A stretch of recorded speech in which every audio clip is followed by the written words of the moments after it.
Welcome back and Alive Now. I'm Austin Westfall. Take a look. U.S. Africa Command sending this out.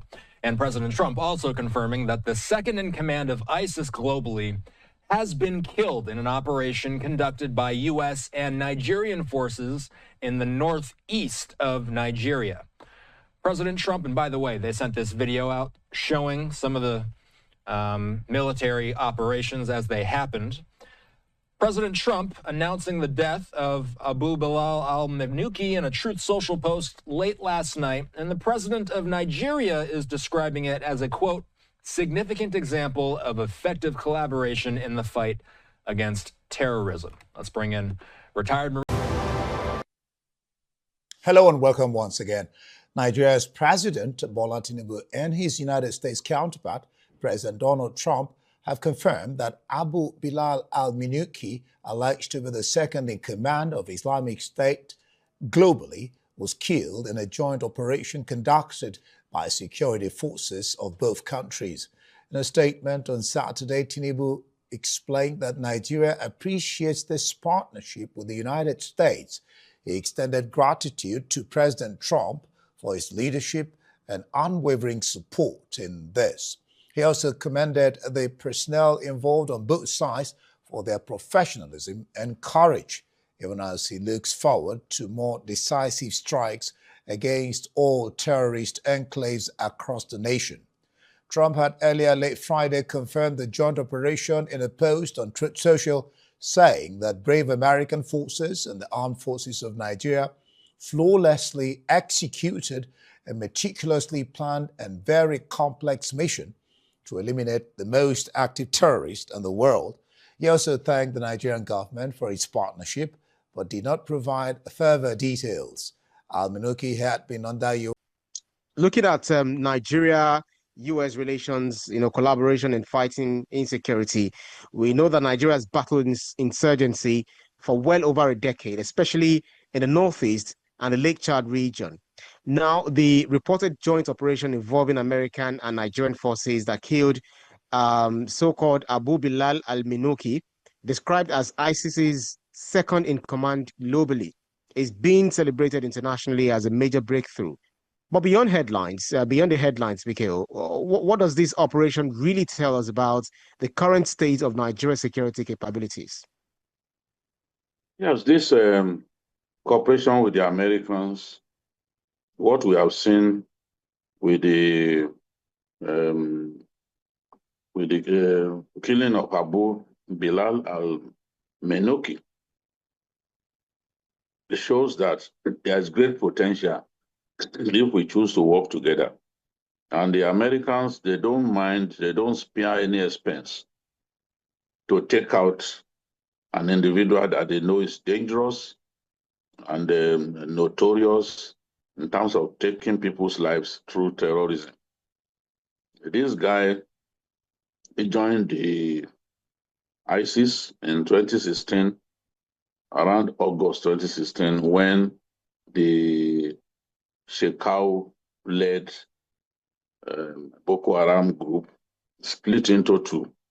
There were those of them who felt that Shekau was killing far too many Muslims than he should. So they didn't like the fact that he was too ruthless and turning against fellow Muslims. In fact, there was a particular case of one of the fighters who went to buy a motorcycle in Fotokol. Fotokol is a town in Cameroon. And when he came back with his motorcycle, Shekau had him executed. How do we execute a man simply because he went to buy a motorcycle? So Abu Musab al-Banawi did not like the situation, and they decided to. ISIS had received so many reports about Shekau's excesses and exuberant attitude, including unnecessary anger and all that. So they decided that, look, a change had to happen.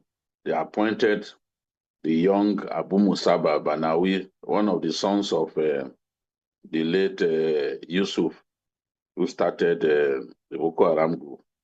And the boy was in his 20s at that time. Well-educated boy, speaks or he spoke excellent English. He's dead now. And they then appointed him. So Abu Bilal al-Menoki was one of the people who worked with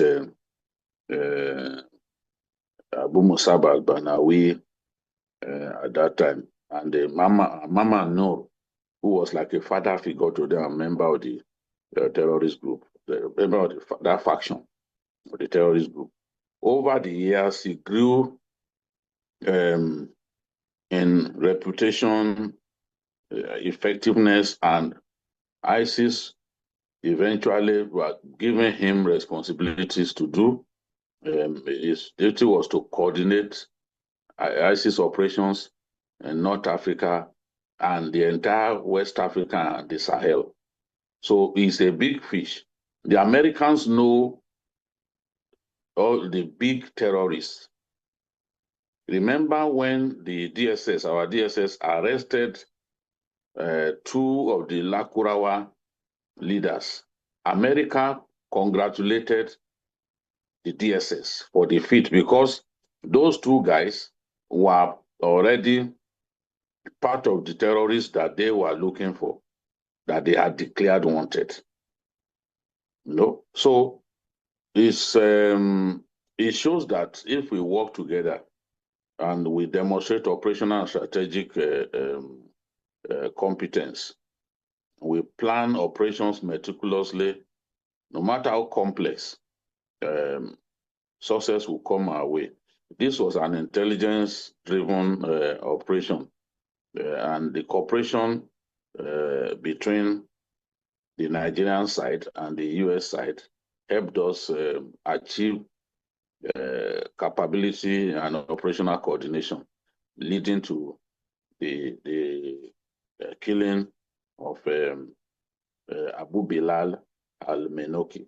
He was said to be one of those who coordinated the Dapchige's kidnapping, in 2018, through which the Islamic State made a lot of money.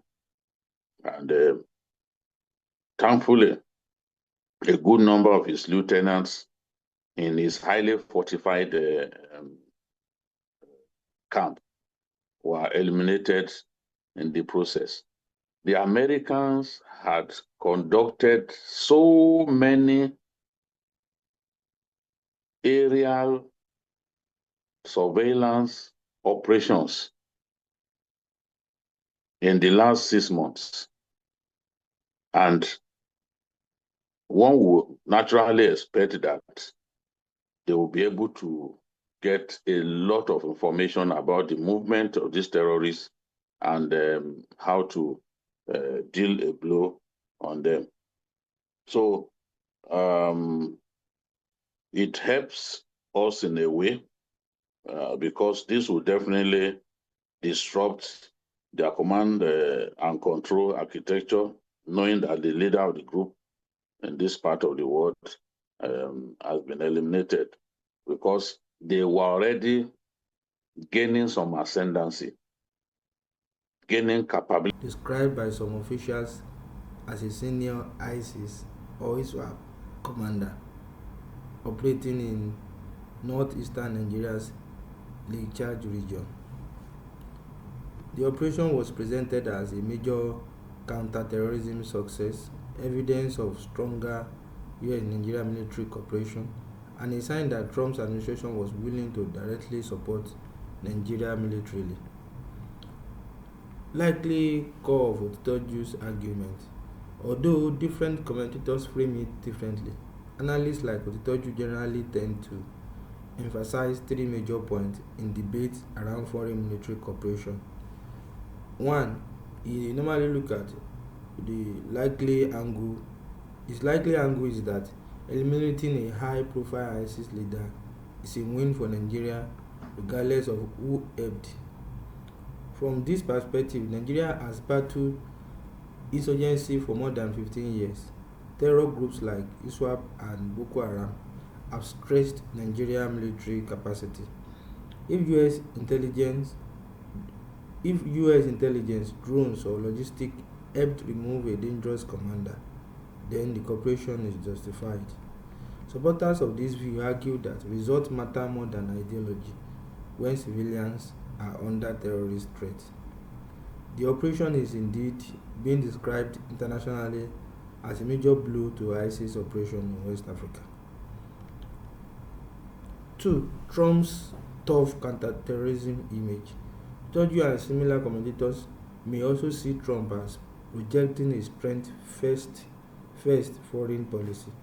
Trump publicly praised the operation and framed it as part of aggressive action against terrorism.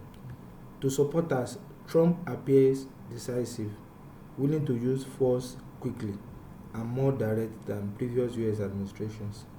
This appeal to some Nigerians frustrated with prolonged insecurity.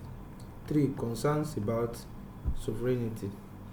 A more critical side of the analysis is whether foreign military operations inside Nigeria create dependence or weaken sovereignty. Some Nigerian analysts have warned 1. That foreign strikes can become politically sensitive. Intelligence may be imperfect, and outside involvement can inflame religious or geopolitical tensions. Critics worry that Nigeria could appear unable to secure its own territory, or that US involvement may come with political influence later. What is the political side of this in Nigeria? The issue is also politically symbolic because insecurity remains one of Nigeria's biggest national issues. Citizens want visible victories against terrorism, and any foreign leader seen as helping Nigeria can gain popularity among some groups. Trump has historically had a surprisingly strong support base among sections of Nigerians, especially conservative Christians and people who favor hardline security policies. In conclusion, a balanced interpretation of Otitoju commentary would be 1. Operation is a tactical success against terrorism. Cooperation with the US may strengthen Nigeria's military effectiveness. Trump's approach is viewed by supporters as forceful and practical, but long-term security still depends on Nigeria fixing governance, intelligence, poverty, and regional instability, not only killing terrorist leaders.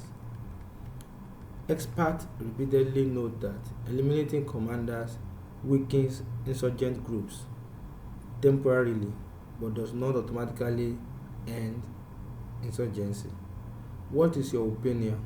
Let's know your opinion at our comment section, and let's subscribe to our channel Political Brief.